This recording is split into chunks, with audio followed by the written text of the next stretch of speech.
ఓం శ్రీ మాత్రే నమః. మనకి ఈ 2025వ సంవత్సరము చాలా త్వరగా అయిపోయింది అని చెప్పేసి అనిపిస్తూ ఉంటుంది. మీకు కూడా బహుశా అలాగే అనిపించుండొచ్చు. 2025లో ఎవరైనా సరే ఎన్నో చెయ్యాలి, సాధించాలి, అలాగే డబ్బు బాగా సంపాదించాలి.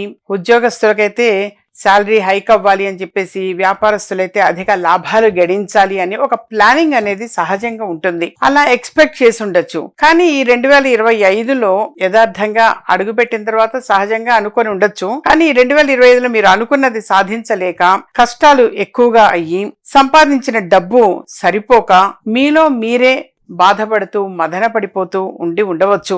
బహుశా నిజంగానే మీ జాతకంలో గనక దోషాలు అనేవి ఉంటే, ఏదైనా సరే మనం అనుకున్నది పూర్తి చెయ్యలేకపోయి ఉంటే, సరే ఇప్పుడైనా సరే కనీసం ఈ 2026వ సంవత్సరంలో అయినా సరే మీరు అనుకున్నది అనుకున్నట్టుగా సాధించాలి అని చెప్పి అనుకునేవాళ్ళు ఎవరైనా సరే ఒక్కసారి వ్యక్తిగతంగా జాతకము అనేది పరిశీలన చేయించుకోవటం చాలా చాలా అవసరము. ఈ స్క్రీన్ మీద కింద కనిపిస్తున్నటువంటి ఆ నెంబర్లకు కాల్ చేసి అపాయింట్మెంట్ తీసుకుని కలవచ్చు. ఎందుకంటే కనీసం ఈ 2026వ సంవత్సరంలో అయినా సరే విజయాలు సాధించాలి, అనుకున్నది అనుకున్నట్టుగా విజయం సాధించాలి అని చెప్పేసి ఈ 2026వ సంవత్సరంలోనైనా సరే వ్యాపారస్తులు అధిక లాభాలు గడించాలి అనన్నా, మంచి ఉద్యోగం ఉండాలి అన్నా, ఉద్యోగంలో చక్కగా ప్రమోషన్స్ రావాలి అన్నా, సాలరీ హైక్ అవ్వాలి అనుకున్నా, మరి అసలు జాబే లేని వాడికి మంచి జాబ్ పొందాలి అని అనుకున్నా, ఎవరికైనా సరే నాన్న భార్యాభర్తల మధ్య సమస్యల విషయంగా కావచ్చు,